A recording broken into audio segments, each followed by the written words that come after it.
సాక్షాత్తుగా తిరుమలనే శ్రీవైకుంఠంగా మార్చుకుని అక్కడికి వచ్చి నిలబడినటువంటి ఆ స్వామి యొక్క కారుణ్యాన్ని కలలో కూడా మర్చిపోవడం కుదరదు. వెంకటాచల క్షేత్రం గురించి చెప్తూ పెద్దలు ఒక మాట అంటారు, వెంకటేశ్వరునికి సంబంధించి 8 రకములుగా సేవించిన వారు ఎవ్వరైనా సరే విష్ణువునందు సాయుధ్యమును పొందుతారు, అంటే మోక్షమును పొందుతారు.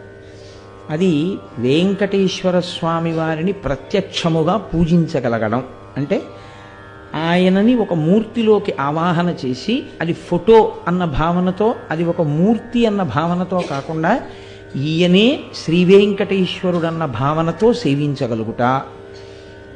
రెండవది ఆయనను స్మరించుచుండుట, వెంకటేశ్వరుని గురించినటువంటి స్మరణ, అందుకే స్మరణాత్ ఇష్టవర్షిణం. ఆ క్షేత్రం గురించి కానీ ఆయన గురించి కానీ స్మరణ చేసినంత మాత్రం చేత కోర్కెలు ఈడేరుతాయి. కాబట్టి స్మరించుట. 3, ఏ పని చేస్తున్నా ఇది వెంకటేశ్వర స్వామి వారి కార్యం అనుకుని చేస్తూ ఉండడం. అలా అనుకుని చేసేటప్పుడు ధర్మ వ్యతిరేకమైన కార్యం చెయ్యడానికి అసలు మీ మనసు మిమ్మల్ని అనుమతించదుగా. కాబట్టి ఏ కార్యం చేస్తున్నా ఇది వెంకటేశ్వర స్వామి వారి కార్యాన్ని నేను చేస్తున్నానన్న భావనతో చెయ్యడం. 4, వెంకటేశ్వర స్వామి వారి యందు నిరతిశయ ప్రీతి కలిగినటువంటి సాక్షాత్తుగా తిరుమలనే శ్రీవైకుంఠంగా మార్చుకుని అక్కడికి వచ్చి నిలబడినటువంటి ఆ స్వామి యొక్క కారుణ్యాన్ని కలలో కూడా మర్చిపోవడం కుదరదు. వెంకటాచల క్షేత్రం గురించి చెప్తూ పెద్దలు ఒక మాట అంటారు, వెంకటేశ్వరునికి సంబంధించి 8 రకములుగా సేవించిన వారు ఎవ్వరైనా సరే విష్ణువునందు సాయుధ్యమును పొందుతారు, అంటే మోక్షమును పొందుతారు.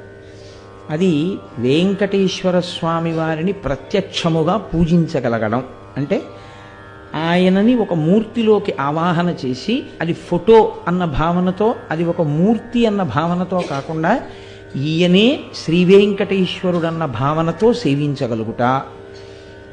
రెండవది ఆయనను స్మరించుచుండుట, వెంకటేశ్వరుని గురించినటువంటి స్మరణ, అందుకే స్మరణాత్ ఇష్టవర్షిణం. ఆ క్షేత్రం గురించి కానీ ఆయన గురించి కానీ స్మరణ చేసినంత మాత్రం చేత కోర్కెలు ఈడేరుతాయి. కాబట్టి స్మరించుట. 3, ఏ పని చేస్తున్నా ఇది వెంకటేశ్వర స్వామి వారి కార్యం అనుకుని చేస్తూ ఉండడం. అలా అనుకుని చేసేటప్పుడు ధర్మ వ్యతిరేకమైన కార్యం చెయ్యడానికి అసలు మీ మనసు మిమ్మల్ని అనుమతించదుగా. కాబట్టి ఏ కార్యం చేస్తున్నా ఇది వెంకటేశ్వర స్వామి వారి కార్యాన్ని నేను చేస్తున్నానన్న భావనతో చెయ్యడం. 4, వెంకటేశ్వర స్వామి వారి యందు నిరతిశయ ప్రీతి కలిగినటువంటి